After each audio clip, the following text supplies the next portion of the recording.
when the company for whom I worked as Harold Shaw's supervisor won a contract for the Scottish Water Board on the Isle of Skye. I was asked by one of the directors, who was responsible for the contract, to choose 2 operatives who would make a good job and were reliable. The 2 I chose were Walter Betts and his mate, Dennis Shepherd.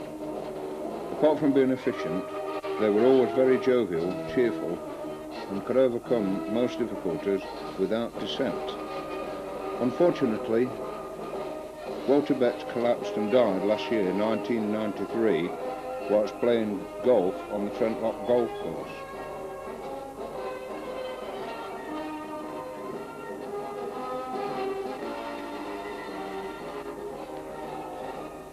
We loaded all the equipment required into a 3-ton truck. All the tools were duplicated to make sure there would be no hold-ups due to the breakdown of any electrical equipment.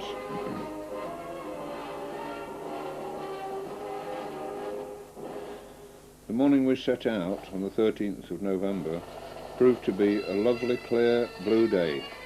We loaded up at Harold Shaw's contracts yard in Ilkeston, and then proceeded to my house in Manchester Street, Long Eaton. There we would collect suitcase, generator, cooking stove and petrol containers.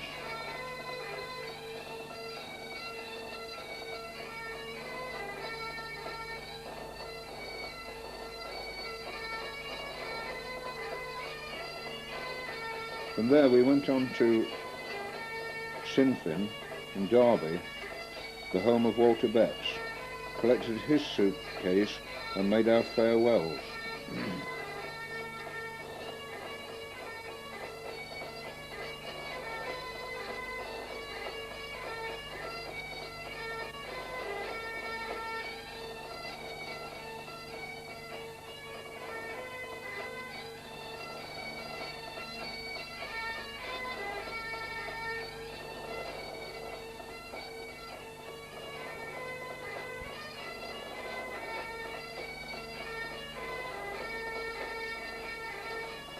Our next stop was Callander, where we stayed overnight in a very comfortable and warm guest house. We spent the evening tasting the local character and, I might add, the local beer.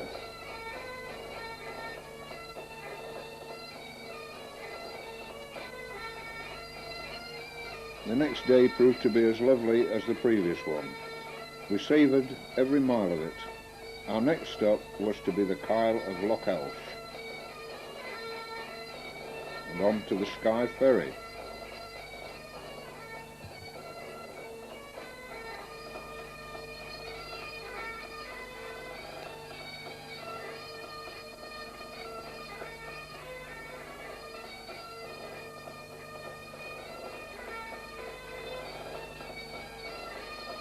Started out rather misty, but then, a few hours later, it turned out to be quite sunny, and we really enjoyed the view.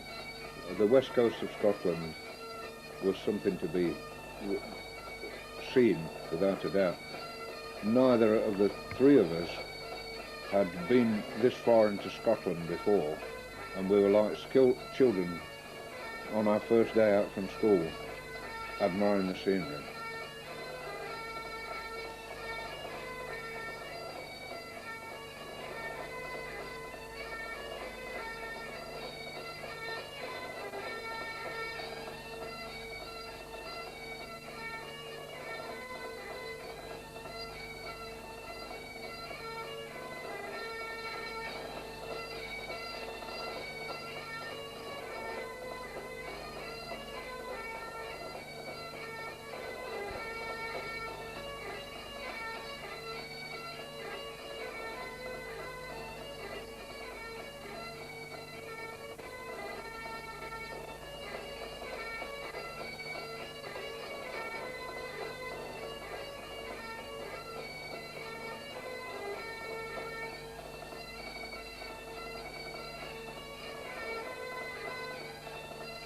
Scotland has so much to offer scenery-wise, Some shots look like Spain, some shots look like Austria.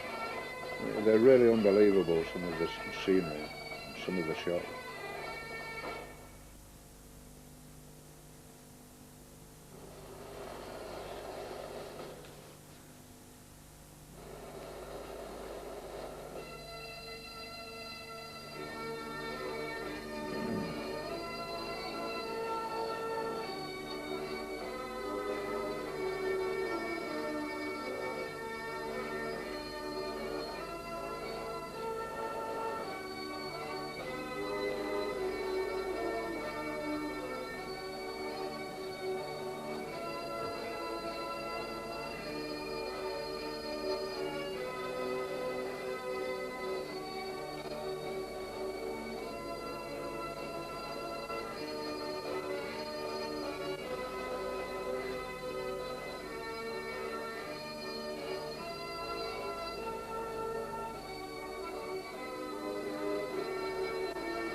We're now approaching our next stop, which was to be the Kyle of Loch, and we go on to the Skye ferry.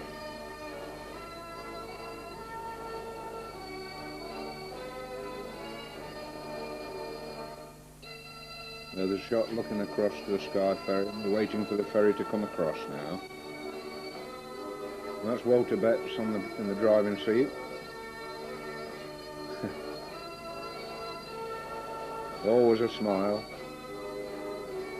I'd like to add here, when we stayed on the Isle of Skye, I had some prostate trouble, and it was always a laugh with the boys that I'd got to find a toilet, and that's me coming from the toilet and giving them another laugh.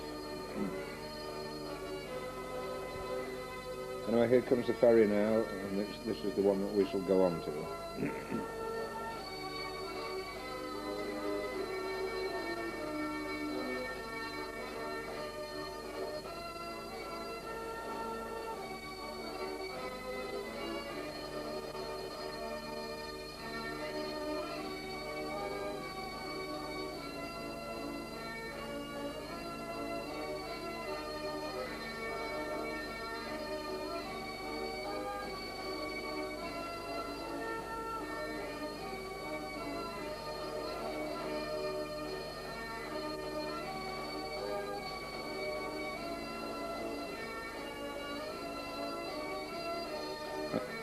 The next 36 miles or so to Dunvegan was to be the most breathtaking for its beauty. Dunvegan lies almost on the northwest tip of Skye, on Dunvegan Loch. We are now approaching Dunvegan, or shall I say when we approach Dunvegan, you will notice that most of the road is single carriageway with passing points every 100 yards or so.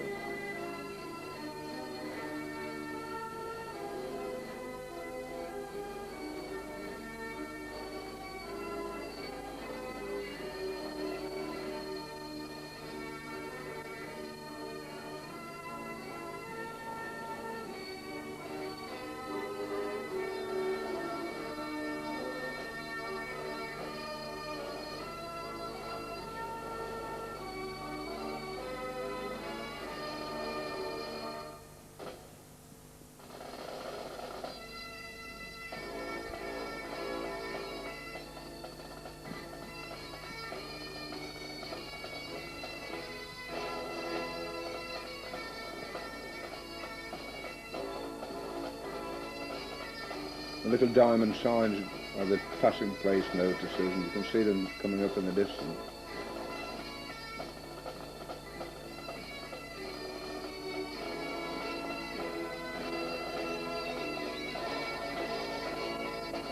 We've now arrived on site and commencing the task of unloading the equipment. We discovered that the site was very bleak and remote. We didn't see another human apart from the builders for 3 days. And the first stranger who appeared was to be the Scottish Water Board official, and he was the representative of the Edinburgh section for whom we were doing the work. We were planning to work every day, including Sunday, but the Water Board rep told us in no uncertain terms that the Sunday working was strictly forbidden. Apparently the Baptists, who virtually control the island, forbade any work of any description on the Sabbath. When we returned to our hotel in the evening and informed the landlady that the Sunday work was forbidden, she said, "I could have told you that earlier in the week, but all is not lost. My Cortina estate is filled with petrol, and I'll make you a packed lunch, and you can borrow the car and tour the island." Believe me, that was one of the most memorable days of our lives. The day was cloudless, blue, cold, but the sheer beauty of the Isle of Skye will remain in my memory till my dying days.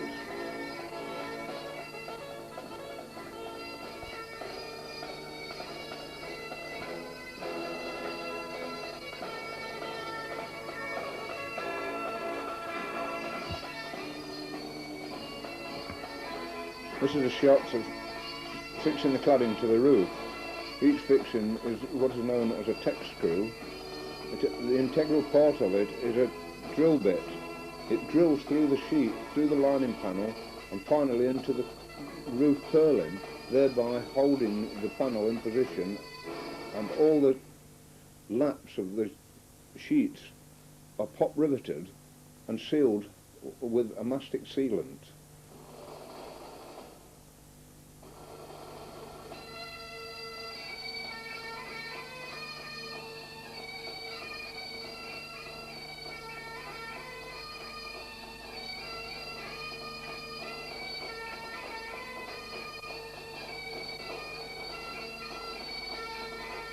Quite a few of the days that were drizzle and very cold, but we wanted to get the job finished, so the rain, we just sort of ignored it and carried on.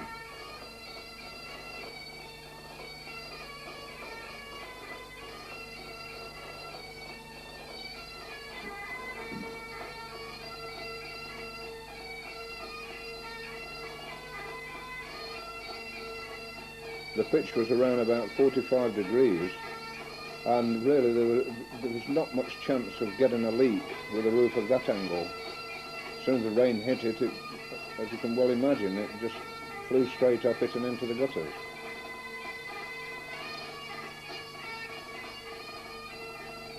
There's a shot showing you how bleak it was around the site. The only companions we had were sheep.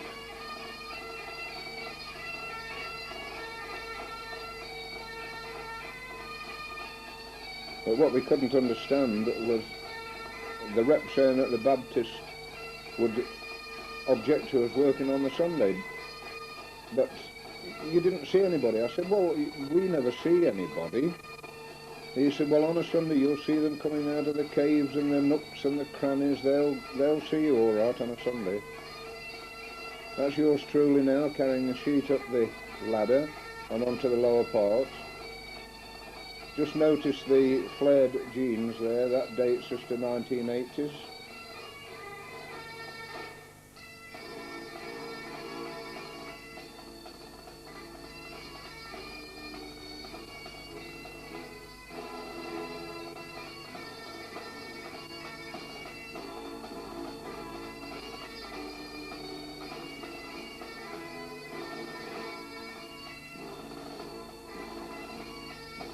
This now, you'll notice Merry Christmas, but the notice on the left is Mo Taylor, this is mastic.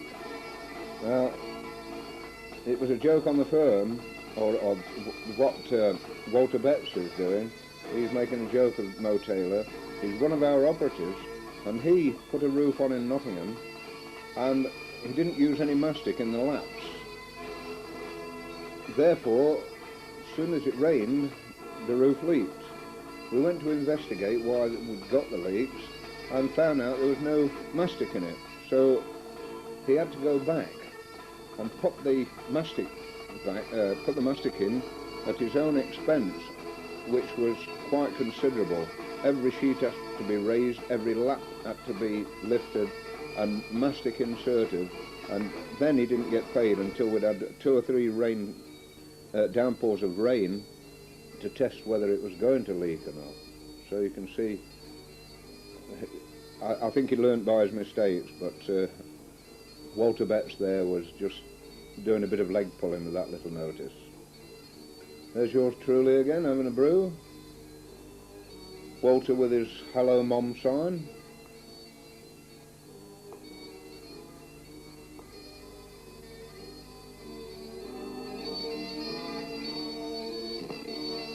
That's me hanging the washing out. We've got 1 or 2 coats and overalls wet while we were working, so we hung them on the bracing wire of the telegraph pole to dry.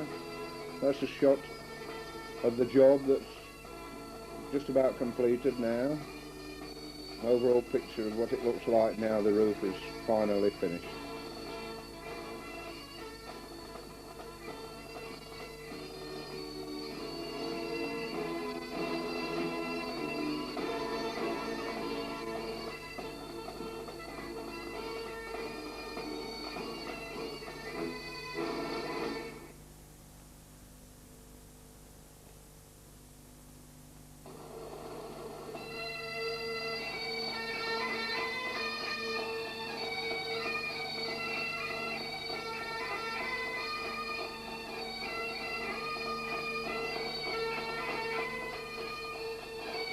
Incidentally, we didn't have to go back to the site again. We didn't, in fact, get any leaks or any complaints from the job at all.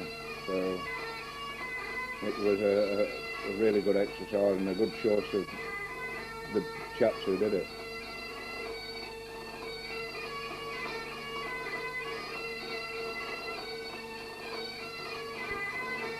That's mission completed, Mr. Owens. Mr. Owens was the director and contract manager who was responsible for the contract. That's a shot, not a very good one, of us saying goodbye to the landlady as we leave the Isle of Skye.